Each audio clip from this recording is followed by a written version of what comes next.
It's not just a stumble. It's not just being careful on stairs. It's not about soft shoes or stretching more. You're starting to feel like your own body is working against you, and no one's giving you a real answer. You tell your doctor, I feel off sometimes, like I might fall. They nod, say something vague like, just part of getting older. Maybe suggest physical therapy and send you home. You walk out of the office still afraid, still confused, and still alone with a body that doesn't move the way it used to. That's not okay. And if no one else is saying it, we will. Older women are being ignored, especially when it comes to balance, stability, and falls. And it's not a small issue, because the moment you feel unsafe in your own home, everything changes. You stop reaching for things on high shelves, you don't take the trash out at night, you shower when someone's nearby, just in case. You don't feel fragile, but you live like someone who's bracing for the worst. That fear, it's real, and it doesn't come from nowhere. After age 70, balance decline is common, but the cause isn't what you've been told. This isn't about aging gracefully. It's about a biological shift happening inside your body, one that slowly disconnects your brain from the muscles that used to keep you steady. It affects how you walk, how you recover from small missteps, how your body catches itself or doesn't. And most doctors, they don't bring it up because they weren't trained to look for it in women, especially not women who are still independent and don't look like fall risks. But you know better because you've already caught yourself pausing in doorways, gripping chairs just to bend down, or waking up wondering if today's the day your body finally gives out. Let's stop sugarcoating it. You deserve real answers, and you're going to get them, starting now. If this hits somewhere deep, if you've been carrying this fear in silence, stay with us. And if someone you love is living like this but never says it out loud, share this, quietly, carefully. It might help her feel seen. You don't forget the first time you freeze in place. For some women, it's in the kitchen. You turn too fast toward the fridge and your knee locks up. For others, it's stepping off a curb. You feel your foot catch slightly, and instead of walking it off, your whole body just stops. Not because of pain, but because something inside says, don't move, you might fall. The real fear isn't about falling itself. It's the image of lying there on the floor alone, wondering how long it'll take for someone to notice.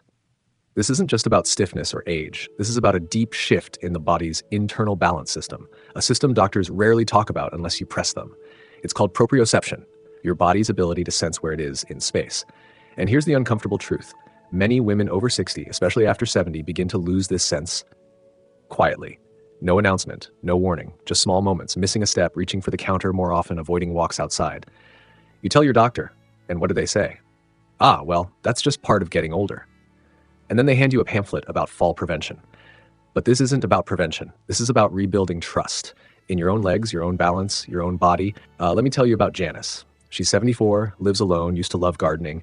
One morning she bent to water a plant on her balcony and suddenly tipped sideways. She caught herself barely.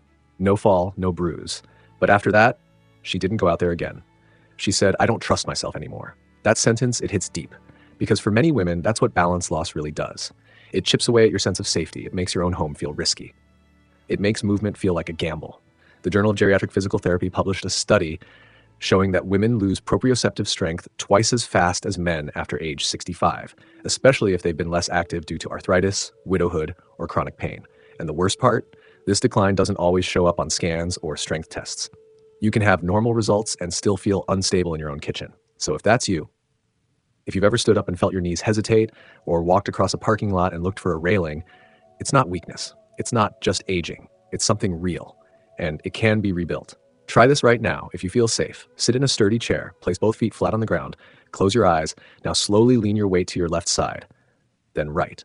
Notice where your body feels unsure. That's proprioception, and it can be retrained.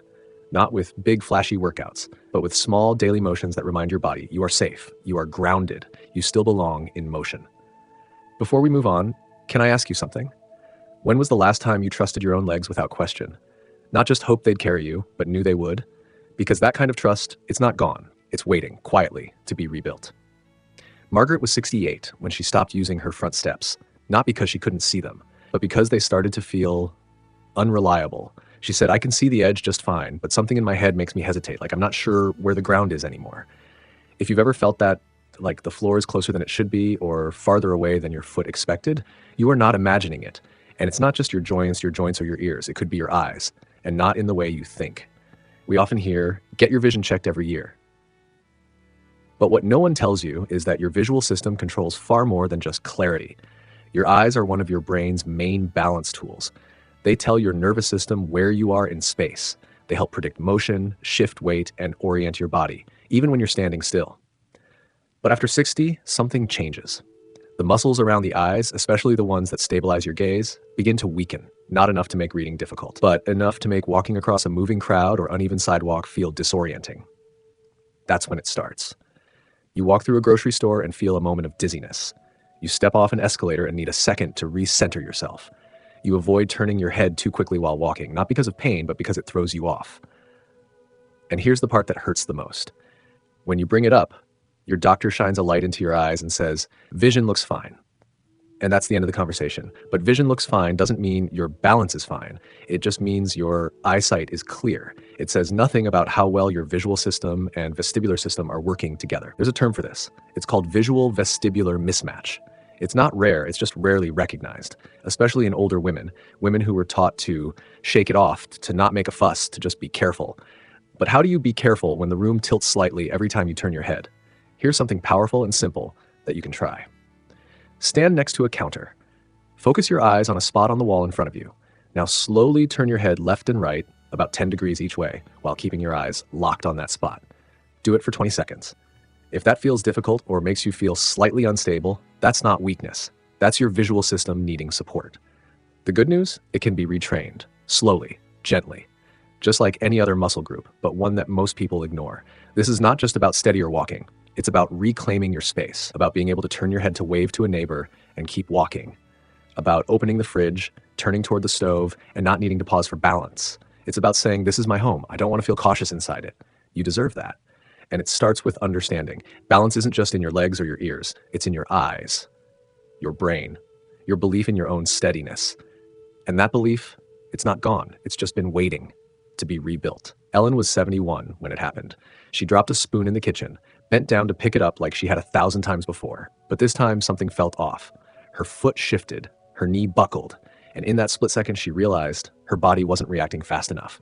She told me later, "I felt myself tipping, and I waited for my leg to catch me, but it didn't. It just stayed frozen." That moment, when your mind knows something is wrong, but your body doesn't respond, that's not clumsiness. That's a disconnect, and it terrifies people more than they admit. Most women don't talk about this. They'll say, "Oh, I'm just slow these days," or "My legs aren't what they used to be." But what's really happening isn't slowness. It's a delay in communication between the brain and the muscles. This is called neuromuscular latency, the time it takes for a signal to travel from your brain to your limbs.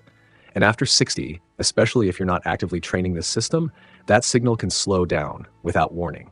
It's not just about strength. You can have strong legs and still have poor reaction time. Think about it this way. Your brain sees the floor shifting. It sends a message: adjust your foot, tighten your core, rebalance. But if that message takes too long to arrive, you fall. Not because you weren't paying attention, but because your body didn't hear the command in time. And here's where the fear creeps in. When this happens once, you start questioning everything. Can I step off this curb? Should I get the step stool or just wait for someone? Is it safer to sit down and not try? That fear becomes your new routine, and slowly your world shrinks. Here's the hard part. Most doctors won't catch this. They test reflexes, they check strength, but they don't test how quickly your body responds to real-world movement. And unless you know what to ask for, they won't bring it up. But there's good news, and it's simple. You can retrain neuromuscular response, not with big risky movements, but with short, specific exercises that teach your brain and body to listen to each other again. Start with this. Stand behind a chair, lift one foot slightly off the ground. Now tap it lightly forward, then bring it back, then to the side, and back. Each time do it a little faster, as if responding to an imaginary stumble. The goal isn't strength, it's reaction. You're telling your body, we're still connected, we still know how to respond. Let's wake this up together. Because the fear isn't just about falling, it's about realizing that you no longer feel in control of your own body. But you're not broken, you're not done, you're just out of sync. And the signal can be restored. And when that signal returns, even just a little, so does the confidence, so does the freedom. Let's be honest about something most people don't say out loud. It's not just the fear of falling that keeps many women from walking across a room without holding onto a chair. It's the fear of what happens after they fall, if no one is there, if no one comes, if the pain is ignored or worse, blamed on them for not being careful enough. That's what keeps you close to the wall. That's what makes you hesitate to step into the shower, even though it's only 2 feet away. Not weakness, not laziness, fear. A reasonable bone-deep fear. One woman, her name was Donna, told her doctor she wasn't feeling steady lately, that something felt off in her legs. He told her to just stay active and that it was probably just normal for her age. But it wasn't. She had a vitamin B12 deficiency that had been worsening for years. It was impacting her nerve function and balance. By the time she got a second opinion, she had already had her first fall. Alone, in the kitchen. Took her an hour to crawl to the phone. This isn't rare. The Journals of Gerontology published a study in 2023 that found nearly 40% of balance-related complaints in older women were initially dismissed as age-related decline, when in fact they were treatable conditions. Inner ear issues, neuropathy, low B12, medication interactions. Even a minor magnesium deficiency can throw off the body's ability to self-stabilize. So if you've been feeling off balance lately, if you find yourself doing little things like turning on more lights or taking shorter steps or avoiding certain shoes, that's your body trying to adapt, and it deserves to be listened to. Before we close this out, let me say this. Even if no one claps when you stand up, even if no one sees how hard it is just to walk across the room, I see it, and I respect it. One small step at a time is more than enough. I want to say something clearly before we end today's video. If you've ever hesitated before standing up, if you've ever looked at a step and thought, can I make it today? If you've ever hidden how scared you were to move too fast, that doesn't mean you're fragile. It means you're aware. It means your body is telling you something real. And it means you've likely been walking around with more pain, more fear, and more pressure than anyone around you realizes. You don't need to explain that to people who don't get it. You don't need to fight for space in a world that talks over you. You need support that listens, and that's what Comfort Corner is here to be. We make videos like this because most health advice forgets something. You're not just a body. You're a full life, with stories, with losses, with quiet wins no one ever saw. If you want more guidance that speaks directly to what you're really going through, not the sugar-coated version, subscribe. This isn't a trend. It's a place for women who are done pretending they're fine.